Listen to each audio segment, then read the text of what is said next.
Ladies and gentlemen, my name is Ben and this is the Smoking Hot Confessions podcast.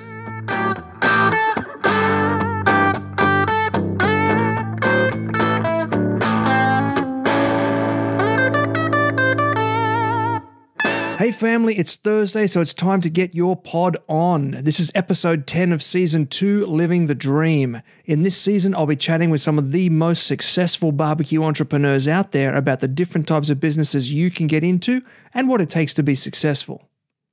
One thing I love about the barbecue scene is that there are always friendly faces around, and there are a few friendlier than my mate Gus from Gusface Grillah.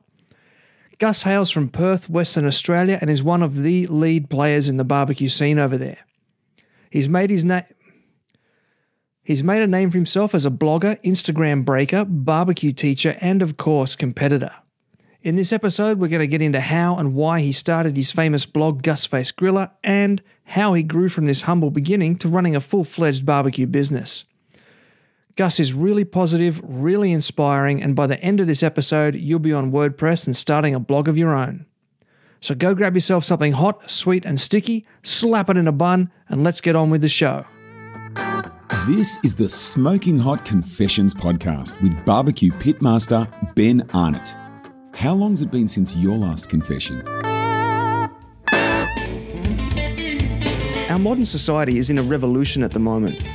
After years of exploring how we can use technology to better process our foods, we're now heading back the other way, realising that traditional farming produces better tasting and healthier food. At the forefront of this movement is Pure Meats Robina. Not only are they a low and slow specialist butcher, they pride themselves on stocking ethically sourced organic products to help you give your family the delicious, proper balanced diet they need. Their meats come direct from Aussie farmers and are broken from carcass on site. Not only that, but all their products are made on site, from healthy, ready-to-cook stir-fries for the time poor to my favourite, the smoked crocodile cabana. And for you competitors out there, I can tell you that the quality of the competition meat is not only outstanding, but most importantly, it's consistently outstanding. So do yourself a favour and head to facebook.com/puremeatsrobina to find out more. Welcome to the confessional, Gus. The first thing I have to ask you is, what was the last thing that you barbecued? So the last thing I barbecued, it's not even a joke, but it is actually burgers. We cooked burgers yesterday because we were supposed to do a burger masterclass that got cancelled due to weather. So I had a surplus of ingredients. But I was thinking, because I know that you ask everyone that, and I thought that might sound a bit cheesy, but it is actually the last thing I barbecued. How do you solve that situation where things like a masterclass gets cancelled because of weather? This one, it wasn't too bad. So we were down at Beer and Beef Festival for the weekend, and we had a couple of masterclasses on the Saturday and then one scheduled for the Sunday, which got cancelled for weather. It wasn't too much of an issue in this case. So, I think they made a call because it was going to be bad for the festival overall. In terms of turnout, and we were happy to run with that. So, and ending up with a few extra burger ingredients at home isn't necessarily such a bad thing. No, well, it always goes to a worthy cause. Exactly, that's right. I had to drink enough burgers eat enough burgers for 30 people. So it's a tough job, but someone's got to do it. That's right. Yeah, we got a couple of helpers. Yeah, right. Yeah. So we've been back and forthing over the internet for a while now, but I actually met you in person in Melbourne at the Great Meat Stock Melbourne Festival, and as I said, I've seen your photos and videos popping up all around the place. So what have you been up to this year, 2017? Yeah, 2017's been a big year on many fronts, I guess. So probably the first one I better address is I had a daughter 3 months ago, so I'll get in trouble if anyone listens to the podcast and I don't list that one off first. So Evelyn is 3 months old as of a couple of days ago. So that's obviously taken up a fair bit of time and thought, and it's been really good. Yeah, congratulations on that, mate. That is a big one. Yeah, nice. Yeah, it's been fantastic. Around the same time as she was due, I thought I'd start Perth Barbecue School and start doing some barbecue classes. So I'm not sure about my sanity with the timing of launching that around the same time as the birth of my daughter, but it sort of just kind of led to that naturally. It was sort of off the back of, obviously I met you at Melbourne Meat Stock. Jay was kind enough to have me along to both the Australian-based meat stocks to talk about burgers at both of those. So that's probably half of the push that I needed to get the classes off the ground as well, I think. So, I've been kind of umming and ahhing about it for a while, and doing those, I sort of thought, well, I do really enjoy talking about barbecue, as Tony Gimilaro can probably attest. It's a bit of the kettle calling the pot black there, isn't it? That's right. But yeah, that gave me the shove that I needed, and so I launched the classes, and they've been going really well as well. So 2017's probably been about starting a family and starting a barbecue class. So that's probably the two key points. Oh, yeah. So on top of that, do you also compete? Yeah, actually, we have competed a couple of times this year. So I think my mind's been so focused on the other things, I neglected those. So the start of the year was actually a good run for us. So my team, the Grillah Bees, at the start of the year, we were lucky enough to we competed twice at the start of the year, February at Smoking in the Port, and it was March for pork and cider competition, where we got RGC and GC respectively. So that was a big deal for us. We'd sort of we've been up there as contenders, but we hadn't really walked away with the big bickies. So that was massive for us, especially getting the grand champion at pork and cider. We then went on. I competed as Gusface Grillah at Yaks Festival, where I was really stoked to walk away with the reserve grand champion for that. So it was the biggest comp we'd actually had in Perth to date. So, and actually the first time in Perth, we'd had people come from interstate over to us. Usually it's the other way around due to sort of a lack of comps over here. We're usually travelling over there. This time actually people travelled to us, and it was super stoked to walk away with a couple of trophies from that one as well. So it's been a big year for competing, which is sort of taking a backseat at the moment, but absolutely love the comp scene as well. Yeah, congratulations, mate. It sounds like it's all coming together for you. You just mentioned before that you usually end up travelling to the East Coast to compete. What's that like logistically? Do you fly in, fly out, or do you load it all up and travel across the Nullarbor like Sandgroper, or how do you put that together? Yeah, well, so when I say we travel, I'm all in the Perth scene in general. I'm not cut from the same cloth as Boyd from Sandgroper, I don't think. I call him the hardest working man in barbecue because he, I think last year, he must have done about half a dozen trips back and forth across the Nullarbor to compete. So he's cut from a different cloth to I am. I think I haven't quite figured that one out. I usually prefer to go and jump on other people's teams like Tony from Beard and the Barbecue and go along, lose most of his gear during the night so that when he comes back after having a bit of a nap, just got to make him work for it. That sounds good to me, mate. I love the sound of that.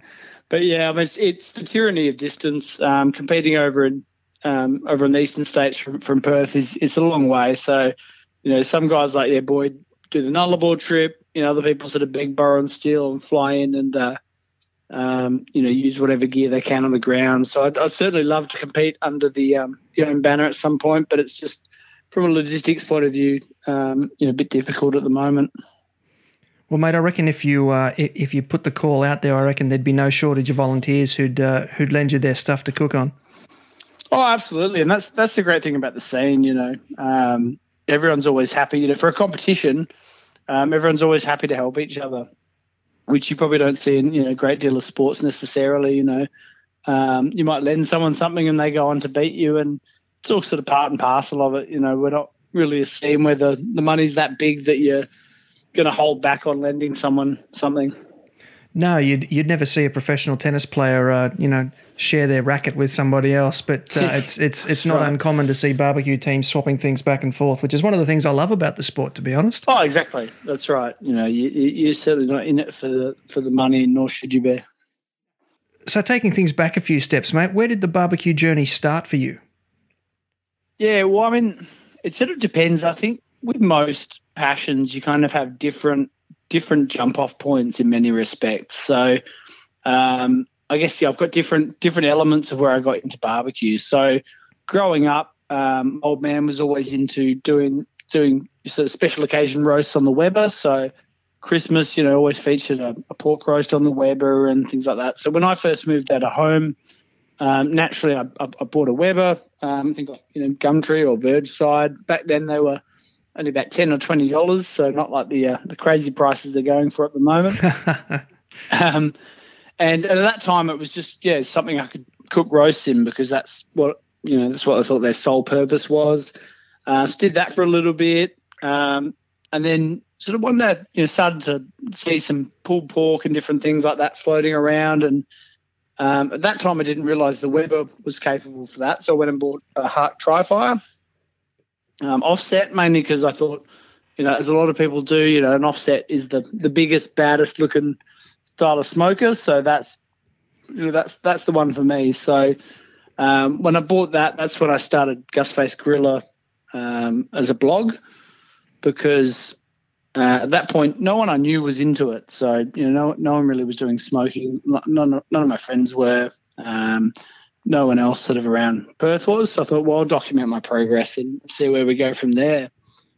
And at that time, it was sort of just a side project. It was something I was vaguely into.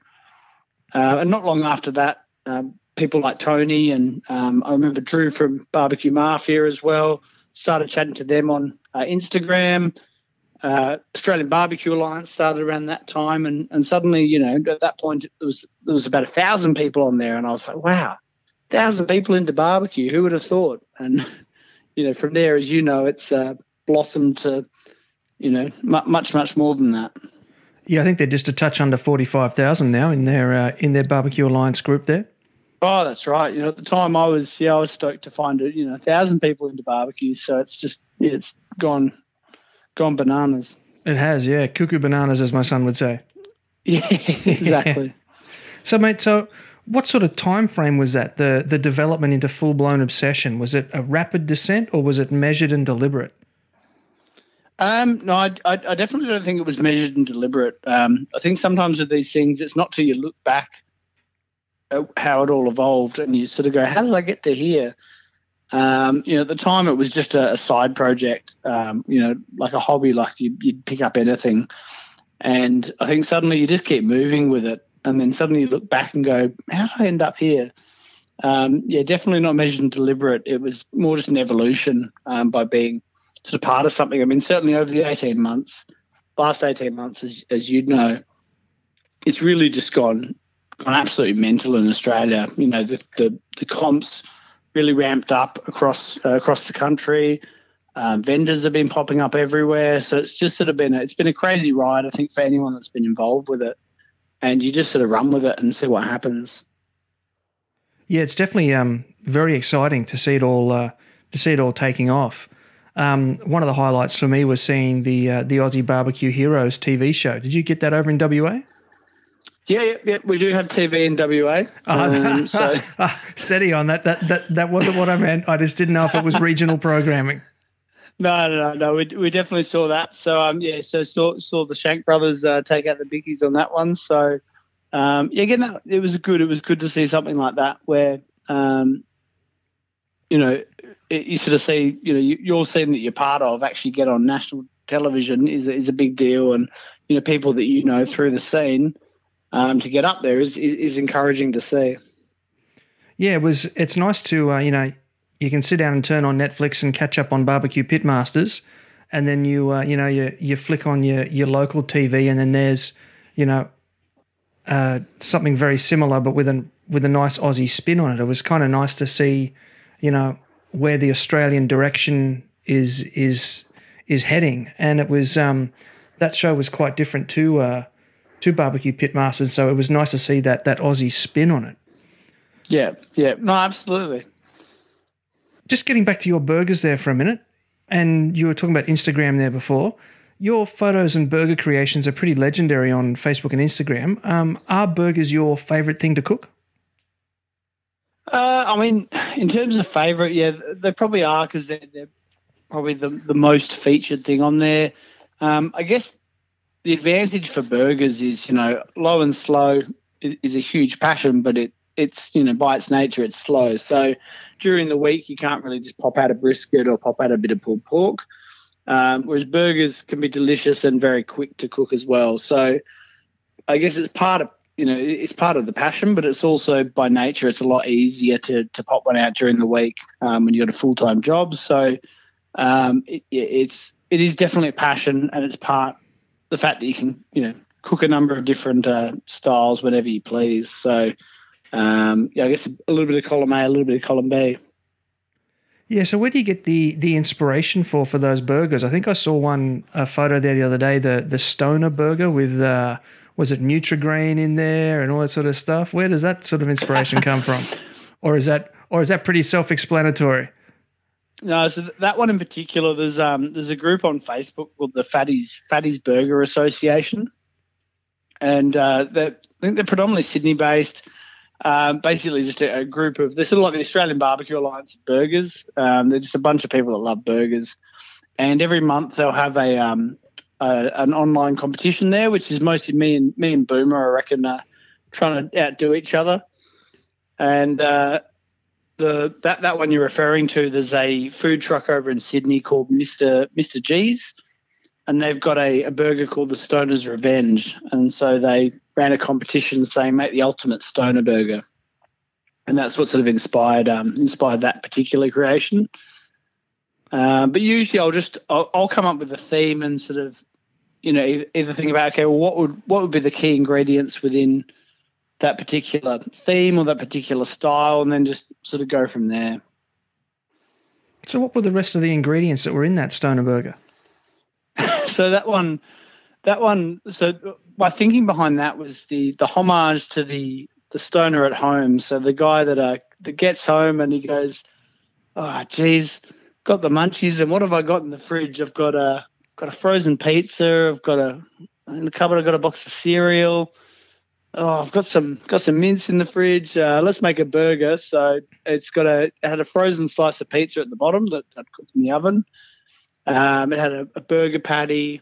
It had cereal on there because I kind of feel like stoners love their cereal. There's always some in the cupboard, so it kind of had to feature in there, I reckon.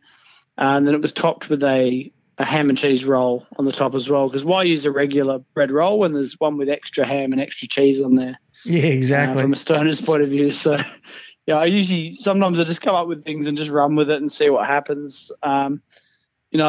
I think a lot of things that hold people back is, overthinking things. I just run with it and hope for the best. There's probably a lot of things that don't end up on Instagram if they're terrible. Just run with it and see what happens and hope that it tastes good. Yeah, true enough. So what tips might you have for people looking to up their burger game? Well, I guess the first thing is, don't hold yourself back. Just have a go and see what happens. I think in barbecue and burgers in general, you see a lot of people asking a lot of questions, and failure is part of the process. So just have a go, and if it doesn't work, think about why it didn't work, and then try and make it better next time.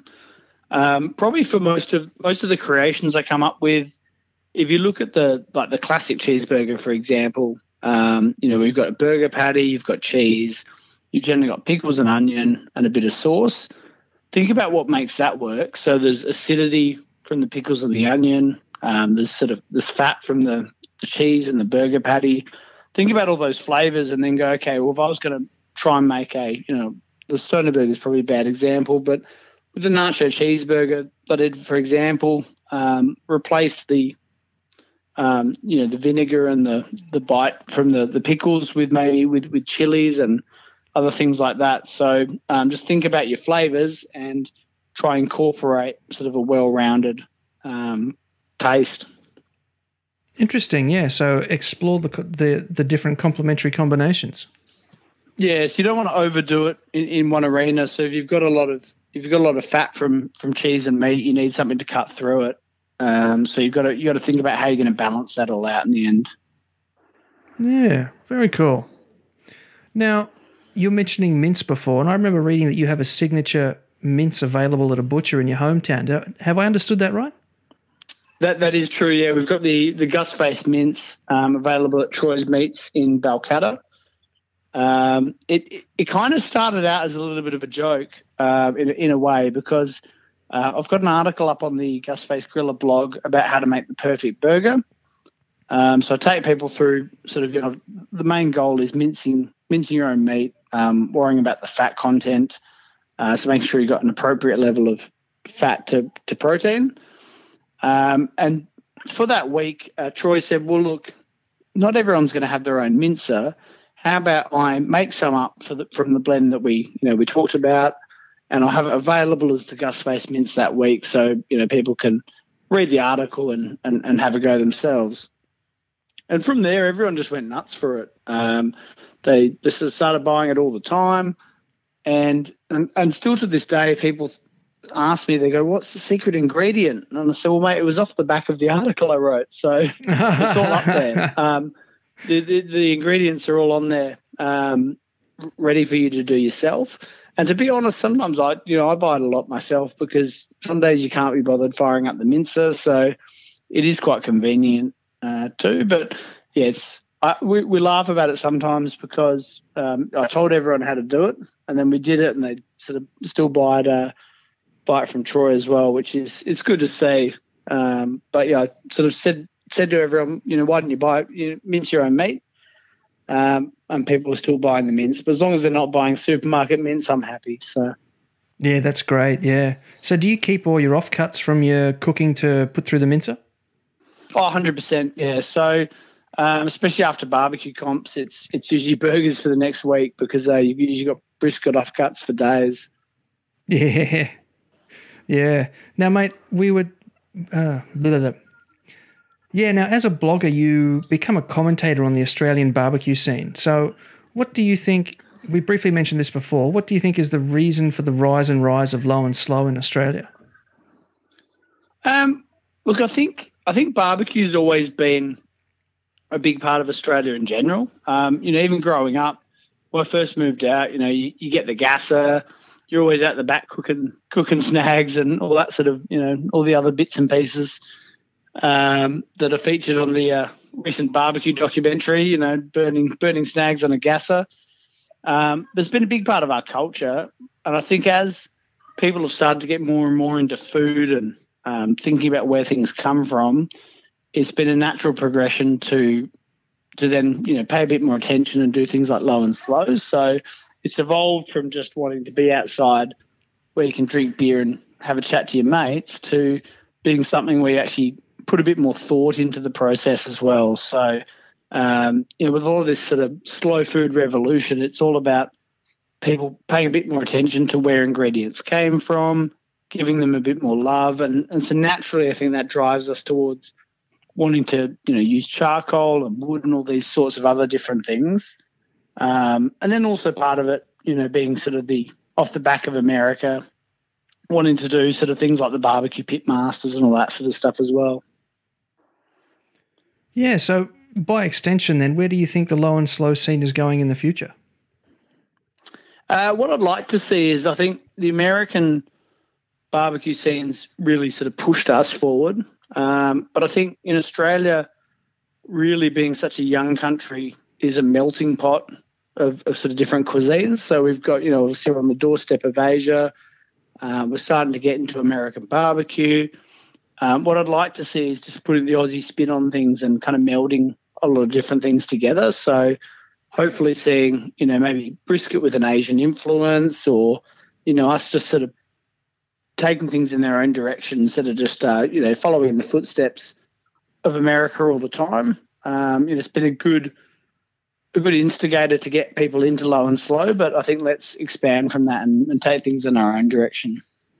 Yeah, I agree. I'd like to see some things like maybe some native animal cuts in competitions, low and slow kangaroo absolutely. Or emu or something like that. I think that'd be really interesting.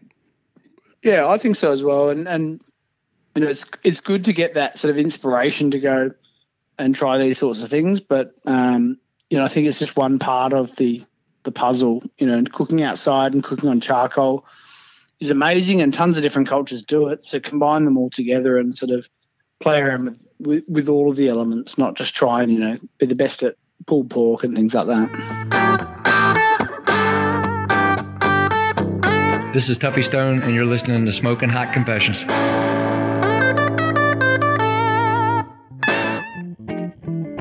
It's nice to see businesses out there that see the problems in the world and seek to solve them. Clean Heat Barbecue is one of these businesses. A charcoal and briquette manufacturer, Clean Heat prides themselves on being the most eco-friendly brand on the market today. Harvesting from an invasive species that's destroying valuable farmland in Namibia, Clean Heat Barbecue's products are sustainable, eco-friendly, 100% natural and renewable. Most importantly for barbecue enthusiasts, their products are clean burning and long lasting. It is the fuel of choice for many top barbecue teams in Australia, and Clean Heat Barbecue is known for being strong supporters of the Australian barbecue scene, sponsoring several competitions every season. At Clean Heat Barbecue, their motto is the 4 Fs: fire, food and friendship. When those three come together, you'll be fueling your passion. To find your local distributor of Clean Heat Barbecue products, follow Clean Heat Charcoal on Facebook at Clean Heat BBQ and on Instagram at clean_heat charcoal, and send Abel a PM. Okay, Gus, I brought you here into the confessional to talk about blogging. Your blog, Gusface Grillah. It's definitely one of the best ones out there. How did you come up with the name Gusface Grillah? It's a really interesting name. So it's a hip hop related thing. So I love, as well as barbecue, I love hip hop. There's a rapper out there called Ghostface Killer from the Wu-Tang Clan. So just a lot of people have called me Gusface over the years because my name is Gus, and it just sort of evolved from that. And at the time, it was just kind of a throwaway thing because when I started the blog, I've had a lot of hobbies over the years, and I sort of have hobby ADD where I'll do something for a couple of months and then move on. And in many respects, it was sort of a throwaway line because I sort of thought, I'll start this blog, I'll do some barbecue and I'll probably move on from it in a couple of months. But obviously 5 years later, I'm still doing it. So it just kind of evolved from a love of hip-hop and barbecue and sort of has grown from there. Wow, so you've been doing Gusface Grillah for 5 years now? I think so, yeah. I think it's 5 years. Huh. Well before the ABA started. That's interesting. So you're really one of the pioneers then? It wasn't long before the ABA. It was around a similar time to when Jay started the Port Macquarie Barbecue Wars as well, because I remember we were on the same forum together and this guy called Jay said, I'm competition. I don't know if there's much market for it. And I was thinking, wow, this is cool. This is going to be like a American Pitmasters and all that sort of thing. And yeah, when you look back now, they just had 100 teams at Port Macquarie the other day. So it has really grown over the last few years. Yeah, I think there was I could be completely wrong here. Was there like 6 teams at the very first Port Macquarie comp? Is that right? It was something like that. I was going to say 12 maybe, but I'm not 100% sure. Yeah, it was. There was only a few, because back then, it was pretty small. So yeah, it's back and sort of see how it's grown. And that's only been 4 years. I think this was the 4th one, and there was 101 teams. Yeah, well, that's right. Yeah, so yeah, a lot's happened in that space of time. Certainly has, mate. So, what was your background before you started the blog? Did you have a writing background, for example? No, I mean I've always enjoyed writing. It was more just built on, I guess, as I said, when I started getting into it, no one I knew was into it. So I thought, well, I'll document what I do and just see what happens. As I said, maybe I'll move on from it, but let's take some photos and write some recipes and just kind of go from there. So it's always been built on, if I enjoy writing about it, I'll write about it. If I don't enjoy it, then I won't do it. So there's sort of been periods of time where I've fallen in and out of love with blogging. There's sort of been times where I don't write for, maybe a few months. And there's been times where I write, a few times a week. So I just sort of, I try and roll with it as I enjoy it. Yeah, you got to kind of capture those creative moments as they strike you rather than try and force it to come. Yeah, I mean, you can tell when things are forced. So I try and just let it happen naturally, ideally. Yeah, right. So can you take me through the evolution of Gusface Grillah? You told me you started sort of just taking photos of the food. how has it developed over time? Yeah, well, I mean, I guess sort of 5 years ago, it was just, hey, no one else is doing this. I'll see what happens. As we sort of discussed in the first segment, shortly after doing it, you discovered the ABA was starting, and suddenly there was a little community there. You start to meet people in your own town that are into barbecue, and it's just continually evolving. So at the start it was just about showcasing me learning how to barbecue. At some point along the line, I then we knew a few things about barbecue, so you start telling other people how you do what you do, and it just sort of evolves from there. I guess it's hard to pinpoint some of the key turning points in many respects, because they just kind of happen and you just sort of roll with it. Suddenly there's competitions and you're part of that. People ask you to cater for their Bucks party or other event, and you just say yes and you just run with it. So I guess there's never been too many conscious moves at the start. It's just sort of evolved, and then suddenly you look back and you go, wow, there has been sort of an evolution along the way, but it's just sort of happened in many respects just by accident, by being sort of passionate about it. That all sounds really cool. So you started to mention before that you will sort of fall in and out of love with blogging. What's an average day like for you as a barbecue blogger? Well, I guess an average day, I mean, the thing that probably impacts it, and you'd probably relate to this, through running the podcast and everything, is an average day is you've generally got a full-time job and sort of general social commitments to deal with as your general day-to-day. And so blogging really it has got to be a passion, because it takes time out of your life to do it. So if you're passionate about it and if you're feeling it, then you'll write a blog post and you'll sort of be right into it. The times where I fall in and out of love with it is if you're not feeling like writing about things, or if you've had a lot on at work, then you don't feel like doing it. And so as a passion, you've really got to want to do it to make it work. Yeah, definitely. I know for Smoking Hot Confessions, it's all been built between the hours of 8 p.m. and midnight for the last 3 years now. That's right. And you probably get home from work and you go, I'd really love to knock off, but I've got to call this jerk in WA called Gus, and geez, that's going to take a while.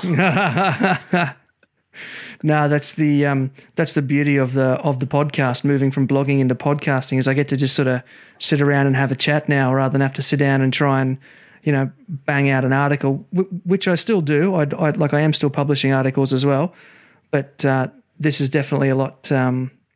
It's a lot more motivating. Yeah, I find the articles, it's kind of it either takes about half an hour to an hour. Well, it's probably just understating it, but it's either very quick or it just doesn't happen at all. Like you either sort of fuss through it and it takes too long, and then you're just not feeling it and it kind of goes in the bin, or you knock it out pretty quickly and it happens. That's generally how I've found that it works. Yeah, I'm much the same. Alrighty, so there is one particular question that people always ask me about my blog and now the podcast, so I'm going to put that question to you too. How do you, and I mean general you, not you specifically, how do you make money from blogging? In many respects, I probably don't really. So at the start, certainly it was just about documenting the progress. Along the way, if anything, you start to get sort of the opportunity to work with people, if anything, to highlight some products. So obviously when you're running a blog, it's an opportunity for people to get you to review things. So things like barbecue rubs is probably a core part. The odd bit of sort of gear along the way. But for the most part, it's more about a passion project. I guess the point where the blog became a business is probably around other things like, catering or running classes, because you've got a bit of marketing there behind you. So the blogging, when you look back at it, it's sort of started to establish you as I guess, someone that knows something about barbecue, hopefully. It certainly didn't start out that way, but it sort of builds that, I guess, marketing in the community as you being someone, and it sort of grows from there. But in terms of the blog itself, it's probably not really a money-making project, and nor should it be, I think. I mean, I think like all these passion projects, you don't start a band with the intention of, making millions of dollars. You start it because you're into it, and, it grows from there, and you see what happens. Yeah, so from the sounds of it, what you're saying is you use the blog to position yourself as a person of authority and then leverage it into other opportunities. Yeah, well, I mean, it's sort of just, again, it kind of happened like that by accident, because when I first started it, I wasn't a person of authority by any respect. I'd just bought an offset smoker and wanted to take some pictures of what I was doing. With the benefit of hindsight, that's probably what it's grown to. And I think really what I'd encourage anyone to do is if they want to start a blog, do it because you want to do it. Don't ever sort of go into these sorts of things because you think you're going to make money, or because you want to sort of build a business out of it. Do it because you enjoy what you do. And then if it grows into a business, that's fantastic. But, if it doesn't, then you're still going to enjoy what you're doing because it's a passion. Yeah, for sure. I remember deciding I was going to try and make money off Smoking Hot Confessions blog a little while ago, years ago when I first started. And I put Google AdSense ads on there. And have you ever played with them? Not really, no. I had it on there for 6 months and I made $22. Yeah, that's it. And Google doesn't pay out till you hit $100. Yeah, that's right. Yeah. So I canned that pretty quick. Yeah, well, that's the thing. And I mean, you see it in barbecue, it's the smallest scene, but if you look at sort of, a lot of the fitness and health blogs and all those sorts of things, you see one person hits their straps and starts making, a fair bit of money.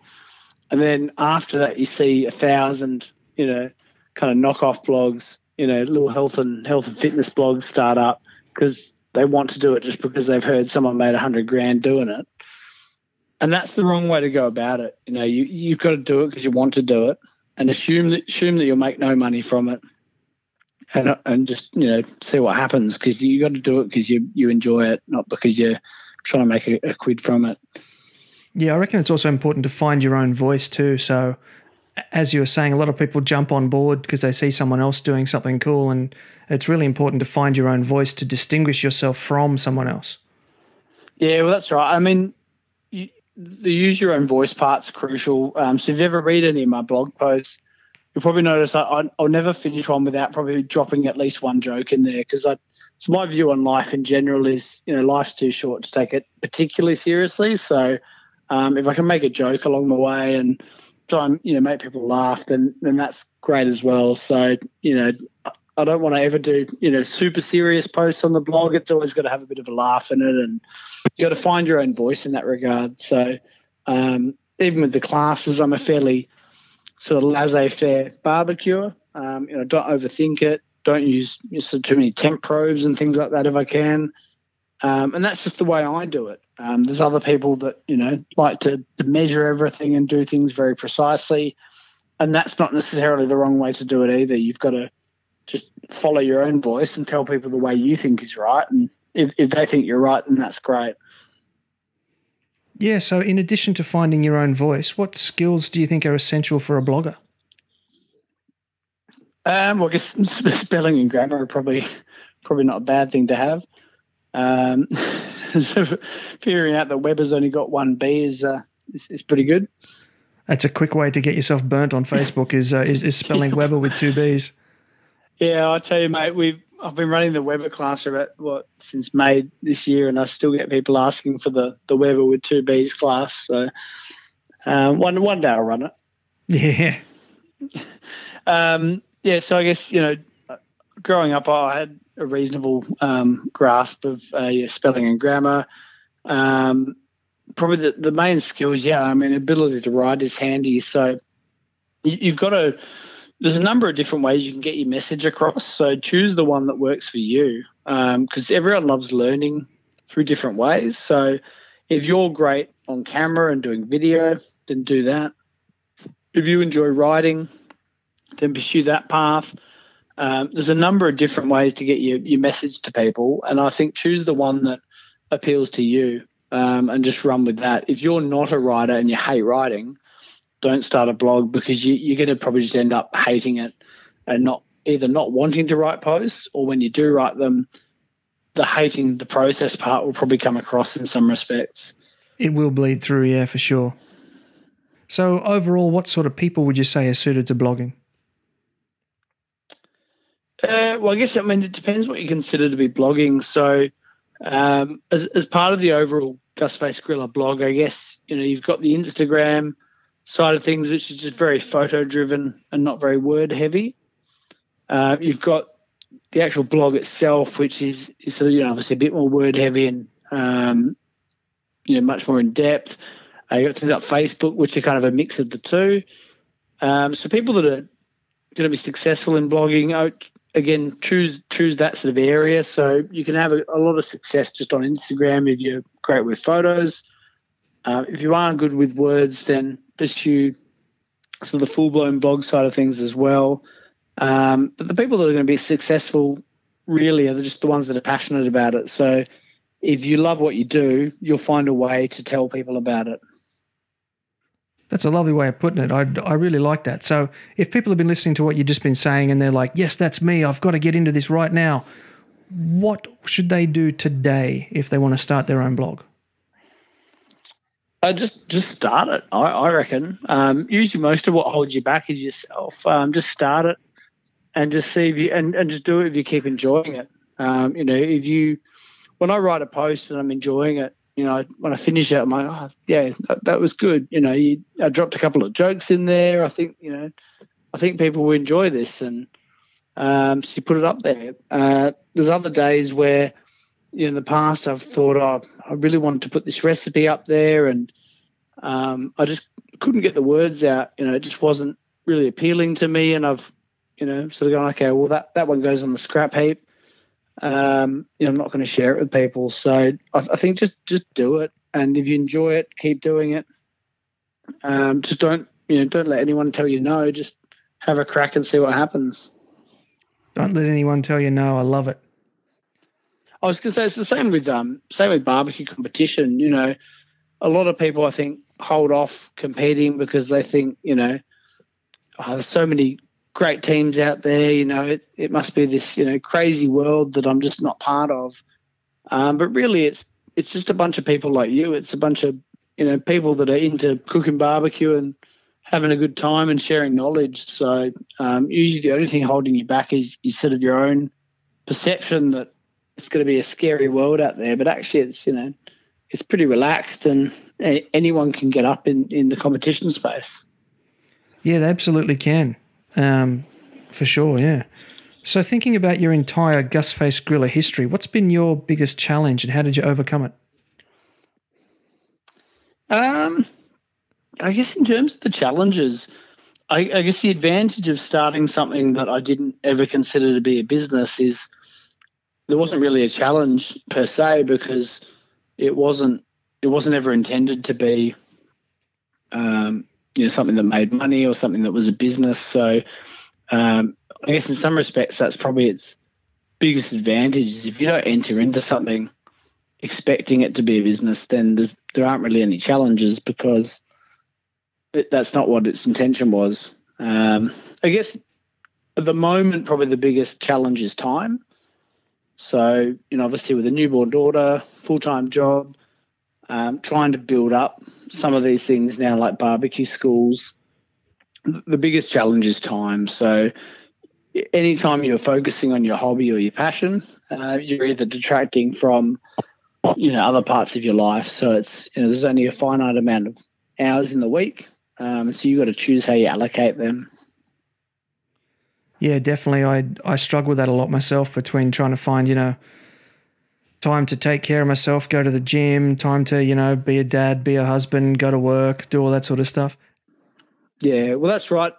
at the moment, it feels like the three factors of my life at the moment are full-time work, being a dad, and trying to launch the barbecue school and run the blog. And some days you worry that you're just going to do an average job of all three, or because again, there's only so many hours in the day. But and that's the same with, I think, for everyone in life. You've got to choose how you allocate your finite amount of hours.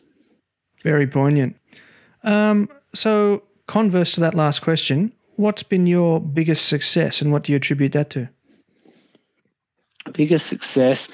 I suppose it depends. So in terms of the competition space, obviously we've had a bit of success over the last 12 months. So probably the one I'm most proud of was the Gusface Barbecue RGC. Again, mainly because it's the biggest competition we've had in Perth to date, and so it really meant a lot to me. I walked into that one just wanting to have a good time. I sort of thought, there's teams coming over from interstate. It's the biggest comp we've had. It's the first time I was sort of without the rest of my teammates, so I thought, look, let's just go in there, hopefully learn a few things and have a great time.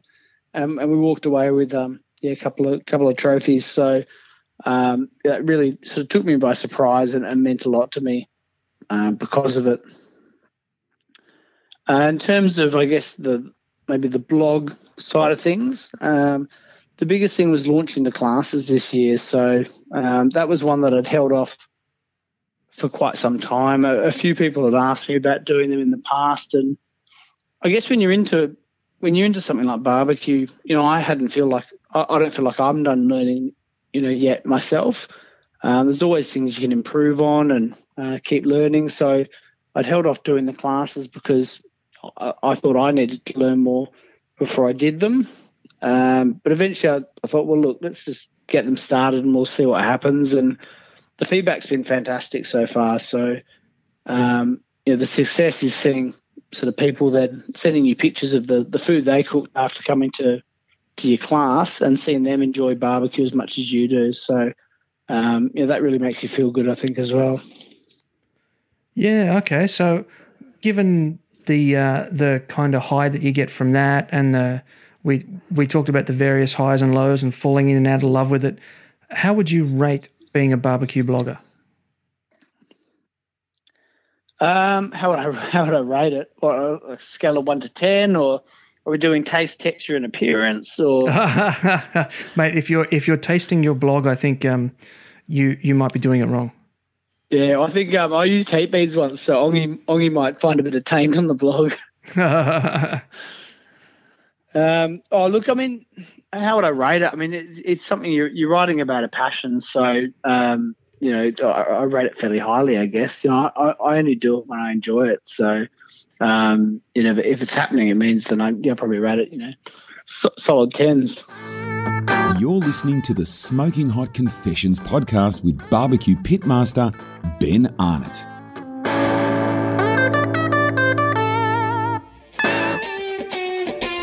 If you're looking to get behind an Australian company that gets behind Australians, you need to check out Brothers BBQ.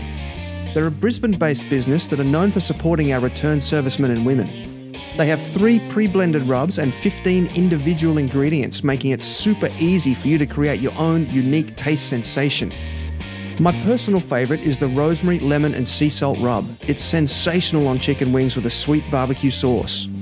They also stock premium Gidgee lump charcoal, which is grown and cooked in Queensland. While 2017 has been a big year, 2018 is going to be even bigger. They're launching a custom-designed offset smoker, 3 premium gravies, and are working with competition teams to develop some special new rub blends such as Porkapalooza by the Smoke and Sappers.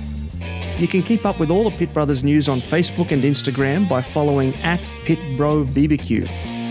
Right now, they're offering an exclusive deal for you Smoking Hot Confessions listeners. Head on over to pitbrothersbarbecue.com.au, that's PitBrothersBBQ, and use the word confessions at checkout for a 10% discount. Once again, use confessions at checkout to get your 10% discount. Okie dokie, Gus, it's now time for segment 3, which is our listener questions segment. So we've got about what have we got? 6 questions here that have the people have rung up and have left a question for you. So we're going to get stuck into them. Are they just 6 questions from Tony Gimilaro? No.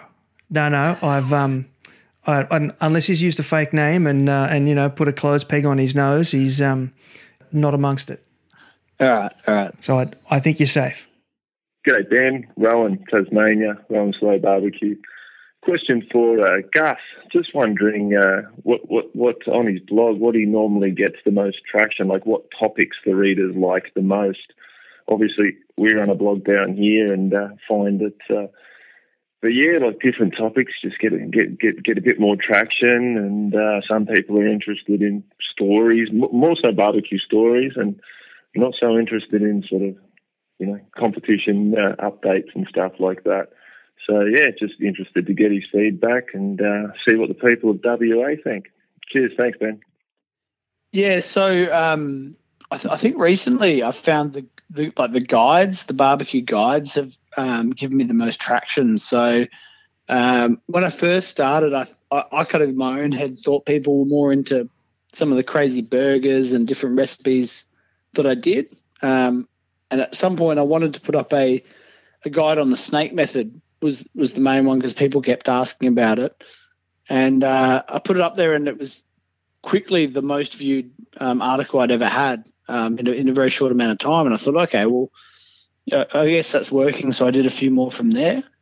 It took me by surprise because I thought that'd be a bit sort of more on the boring side in my head. I thought people just wanted to see outrageous burgers and things like that. But the guides by far have been the most popular. Very interesting. People wanting to get a bit of learning in. Yeah, when you still see people, you see people tag people in it. Someone goes, "Oh, how do I do this snake method?" And you see people sharing it, and it's still sort of happening now. Whereas, I think sometimes probably the burgers I've done have their moment in the sun, and then they disappear into the ether. There's always another burger to come along, I suppose. That's it. There always is. Okay, next question. Hi, Gus. It's Dion from Gloucester, Mid-North Coast, New South Wales. My question is, what was the best avenue for promoting your blog that you got your best results from? Thanks. Yeah, I don't think there's necessarily one avenue for promoting the blog. I think you probably have to have multiple avenues. And my key has always been, I think through my regular job, I went to a social media training session once, and instead of like, if you think about social media as like being at a party, with a bunch of people in real life, which is scary to imagine. If you imagine the person who's there just handing out business cards to everyone and going, "Hey, here's my blog, check it out. Here's my blog, check it out." Don't ever be like that guy on social media. So just be cool about it. If you're on Facebook and someone asks you about, something that you've got covered on your blog, send them a link and, hope that they check it out. Don't be the guy that sort of spams across, the entire internet, because I think that'll end up being to your detriment. So I guess my advice would be don't be a dick about it and cover all avenues. So, use your Instagram, use your Facebook, and just kind of try and capture people through all of those medias. That's an interesting analogy, saying it's like being at a party. That's a good way of putting it. Yeah, it always kind of sunk in my head. I was like, if you can imagine someone, that guy that's just at a networking function or something, just going, here's my card. You're never going to call that guy because, he's a dick. Hi, this is Wal from Tickleton. My question for Gus is, if he's done any training in food styling, because his photos just look incredible. Thank you. If you look at early Gusface Grillah, that will probably answer your question as to being a no. It's just kind of evolved over time, I think. At the start, I probably just used the iPhone and it was all in really bad lighting and didn't really look good. And I think just over time, it's just been, honestly, just training on the job of sorts. So each time you just make tweaks and you just improve things. So, yeah, very much just been evolution. I haven't had sort of any training. I do have a couple of mates that are photographers that have given me tips over the years, but mostly it's just been, looking back at photos and go, okay, what could I improve? And very much a slow evolution. This is Linda from Gloucester, New South Wales. Hi, Gus. I recently started writing a blog about a comp journey. However, I feel that one post just starts to sound like another. What pointers do you have to keep your audience engaged? Thanks. I guess in terms of audience engagement, I just always ran with, if I enjoyed talking about it, then I'd post about it. And it just kind of ran from there. So I just always worked off my level of enjoyment. So I tried to never force posts. So, yeah, that's why you might see periods where for 6 months I haven't written about something, and it's because I just haven't really felt like it. So I've worked on, if I enjoy writing about it, then hopefully people will enjoy reading about it. And if I'm forcing it, then maybe people won't enjoy reading about it. So I guess, and treat a blog a bit like a, sort of a public journal. Do it because you want to do it, and then if the readers come, then that's fantastic. Hi, Gus. This is Matt from Brisbane. I'd like to know, how often do you put your blogs up, and more to the point, how do you find consistent subjects for you to blog about? Thanks. Yeah, I mean, I suppose consistency has probably been a bit of an issue for me. It depends how you consider blogging. If it's the actual website itself, that's definitely been an on-again, off-again sort of thing. So in terms of finding consistent topics to blog about, my issue is probably, when you get bogged down with life and full-time work, you sometimes, you fall out of love with then going home and writing a 1,000-word post about, lighting briquettes in a Weber. So in terms of consistency, that's been an issue over the years, because some days you just don't feel like doing it. So I work off if a topic sort of inspires me, I write about it, and if it doesn't, I don't write about it. G'day, Gus. Thanks, Ben. It's Michael from Brizzy here, mate. Mate, I love the blog. I've had a good look through there. With the explosion of popularity in barbecue in Australia, there's plenty of online resources around, especially in social media and YouTube, etc. Mate, I was just wondering, what did you think was missing that motivated you to make your own blog on the subject? Thanks, mate. I guess at the time there wasn't really an explosion. So it was sort of, at the time, I guess what I thought maybe I want to write about it was, I looked around and none of my friends were into barbecue, and kind of did a quick search, and I couldn't seem to see any other online resources in Australia. So I thought, well, I'll just take pictures of it and document my progress and sort of see what happens. And from there, it really definitely has exploded, sort of all around me. Suddenly I found all these other people that were into it, and now it's a really burgeoning scene. This is David Ong, and you're listening to Smoking Hot Confessions. Well, mate, that's all the listener questions that we have for today. Thank you very much for that. But before I let you go, I do have to ask, what would be your top 3 pieces of advice for people looking to get into barbecue blogging? Well, I guess, number one, only do it if you want to do it. So don't do it because you want the outcome. Do it because you're passionate about it, because it very much is a labour of love. You don't necessarily get anything from it other than just the ability to sort of have your own platform for talking about barbecue or whatever passion you're into. I guess the second one would be choose your medium. So if you're good at writing, maybe start a WordPress style blog where you can write long articles. If you're a fantastic photographer that's just gotten into barbecue, start an Instagram account. Or if you're great on camera, then start a YouTube account. So there's a number of different avenues you can go down. Pick the one that sort of suits your style and choose that one. The third one, where are we going from here? Third one would be, I guess, just always choose your own style. So, I love making jokes in all of my articles because that suits my personality. Don't ever try and be someone else's personality. Be your own and, write about it in your sort of style. So if you're super serious about things, then be super serious. That's fine. If you want to have a joke, then have a joke. Mate, those are all top tips. Thank you so much for that. I'm going to throw the show over to you now so you can give whatever shout-outs you'd like and also tell the listeners where they can track you down on the internet.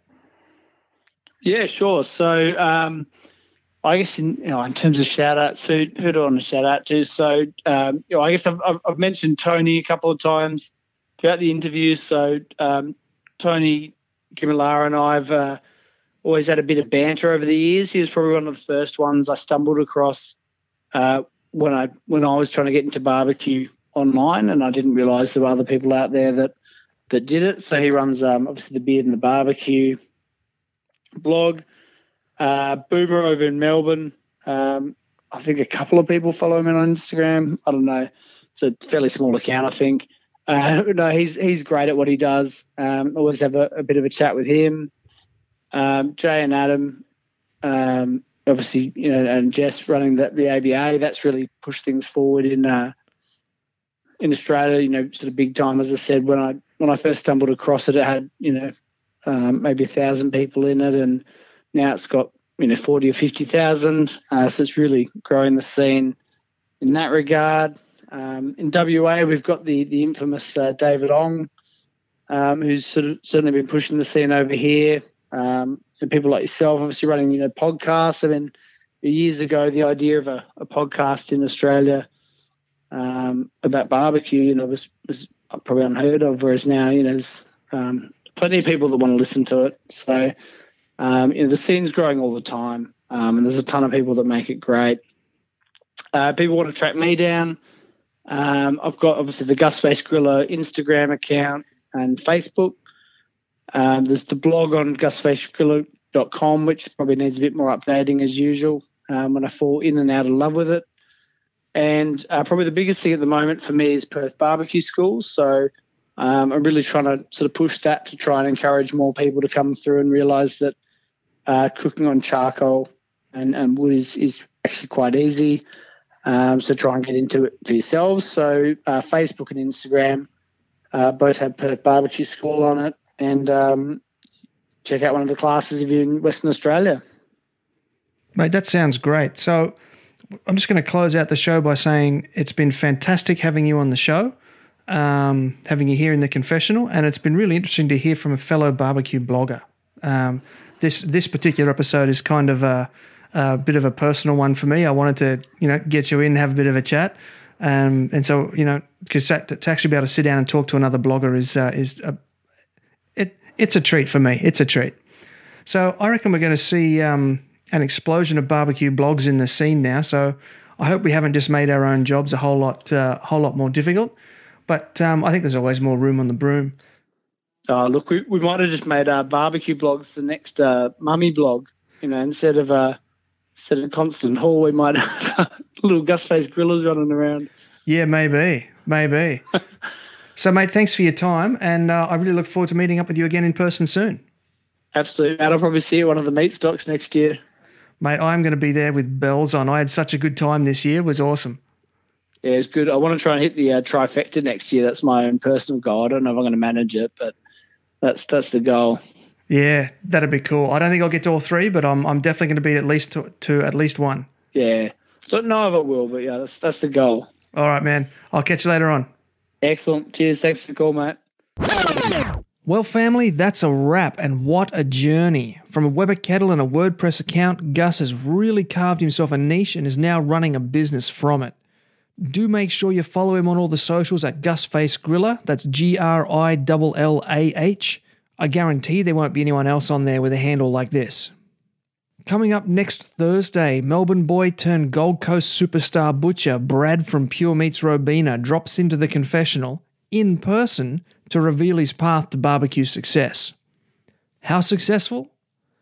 Well, as a specialist low and slow butcher, one of his videos alone has had over 1.8 million views on Facebook alone.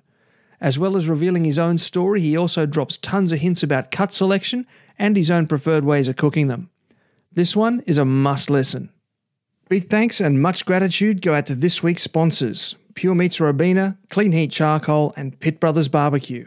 Their support makes this project possible. I've put their links in the episode description, so please click on through to their sites to claim those awesome offers for you loyal Smoking Hot Confessions listeners.